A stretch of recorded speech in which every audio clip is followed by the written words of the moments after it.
దండాలి బాబు. పాముల్ని తెచ్చారా? అది నేను అడగాలి. పాముల్ని తెచ్చారా? ఇదిగో ఆ రియాక్షన్ నేను ఇవ్వాలి. బాగుంది. ఏం భయపడకండి బాబు, ఇది కలవదు, ఇది పట్టుకోండి. బాగుంది. అల్లుడు జాగ్రత్త, నాగులమ్మ జాగ్రత్త, కూర్చోమ్మా. జాగ్రత్త. ఎవరితో దెబ్బలాడుకో, ఎక్కడికి పావులేటకి వెళ్ళకు.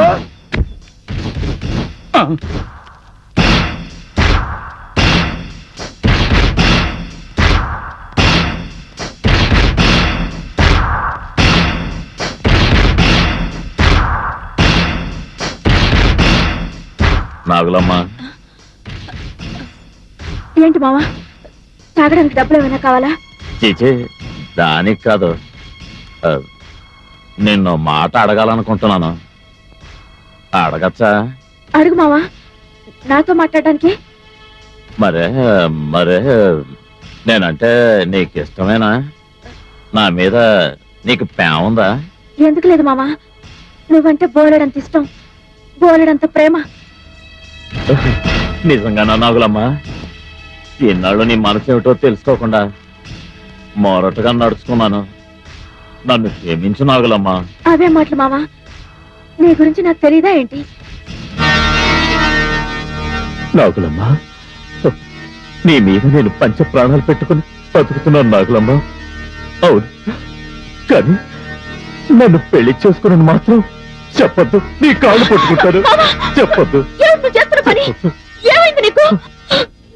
చిన్నప్పుడు నువ్వు నా బట్టలు విప్పి నాకు స్నానం చేయించినప్పుడు నీలో నా తల్లి ప్రేమను చూశాను. ఆకలైతే నా నోట్లో బువ్వ పెట్టినప్పుడు నేను అమ్మ మమకారాన్ని చూశాను. పండుగలకి పబ్బాలకి నాకు కొత్త బట్టలు బొమ్మలు తెచ్చిచ్చినప్పుడు నేను తండ్రి అభిమానాన్ని చూశాను. నా అందాన్ని అలంకరించడానికి నాకు లోనాకురు చెవిదిద్దులు తెచ్చిచ్చినప్పుడు నేను అన్నని చూశాను.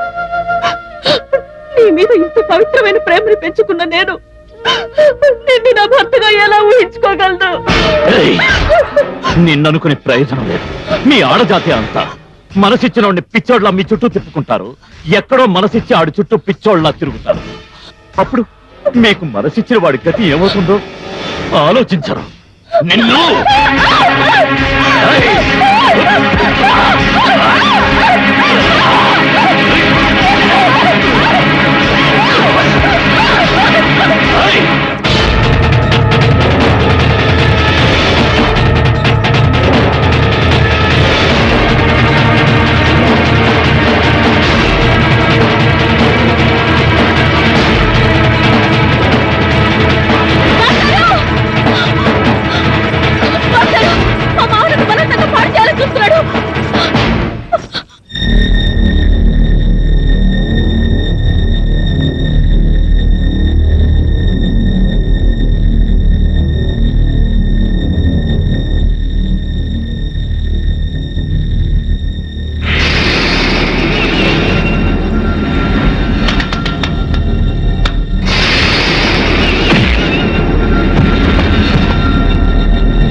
నన్ను గుడ్డి ప్రభుత్వం అలా చేశాడు.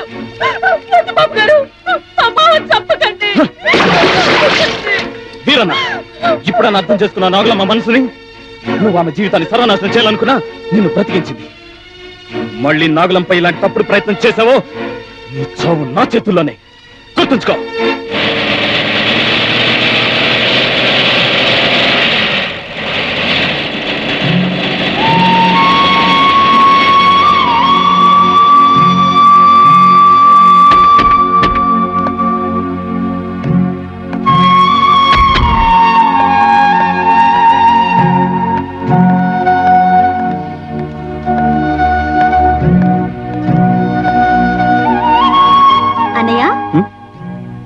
ఏంటమ్మా, సైడ్కి వెళ్తున్నావా? అవునన్నయ్య, ఎప్పుడూ ఆ నాగులమ్మ జపంలోనే ఉండిపోతే ఎలా? కాస్త మన డ్యూటీ ధర్మాన్ని కూడా చూడు. బాబు, మన ల్యాండ్ అంతా నేను సాయంత్రమే క్లీన్ అయిపోయింది. ఇక రోడ్లు వేయటమే తరువాయి. తారు కంకర వీటన్నిటికి ఆర్డర్ కూడా ఇచ్చేసాం. ఐసి చూడు చేతు, రోడ్స్ కి సంబంధించిన ప్లాన్ లేఅవుట్ మర్చిపోవచ్చాను. అఫ్ కోర్స్ అవి తల చూసుకోవచ్చు అనుకో. రఘురామ్ గారి దగ్గర ఉండి ఏం కావాలో చూసుకో. Okay okay. రఘురామ్ గారు, బోర్వెల్స్ గురించి ఏం చేశారు? ఎవ్రీథింగ్ ఓకే అన్నయ్య. పోతే మన ఎస్టేట్ మొత్తానికి బోర్వెల్స్ దగ్గర దగ్గర 30 దాకా వేయాల్సి ఉంటుంది. యా, అది నాకు తెలుసు. ఒక్కో బోర్వెల్ కి ఎంత తక్కువ అనుకున్నా కనీసం 300 అడుగులు తవ్వాలి. ఒక్కో వెల్ కి అంటే ఒక్కో బోర్వెల్ కి దాదాపు 1,50,000 ఖర్చు అవుతుంది. 30 వెల్స్ కి 45 lakhs ఖర్చు అవుతుంది. అంత మొత్తం ఖర్చు పెట్టే కన్నా మనమే ఒక బోర్వెల్ ఎక్విప్మెంట్ కొంటే బాగుంటుంది కదా అన్నయ్య. అవును, మంచి ఐడియా. డాడీకి ఫోన్ చేసి వెంటనే చేయించండి. నాకు మనసేం బాగలేదు. మీరిద్దరు సైట్కి వెళ్ళి పని చూసుకోండి ప్లీజ్. ఎక్స్క్యూజ్ మీ.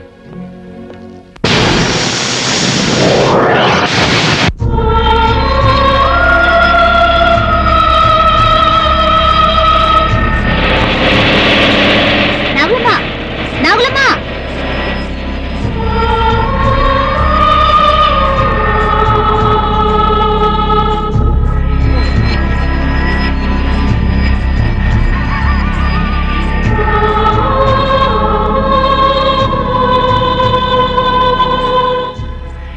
బాబు గారు,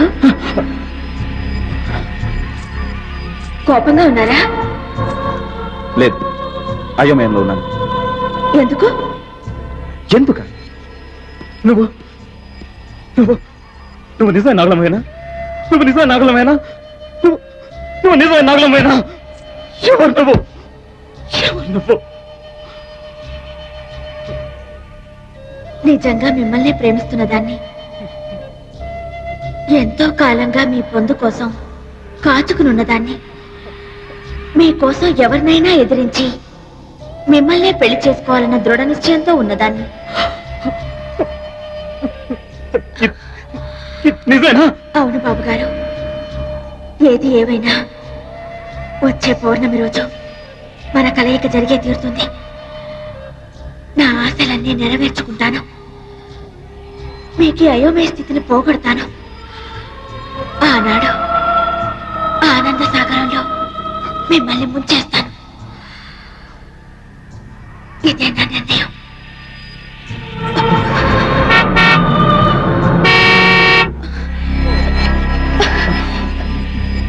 నేను వస్తాను బాబు గారు. నాగులమ్మ, నాగులమ్మ!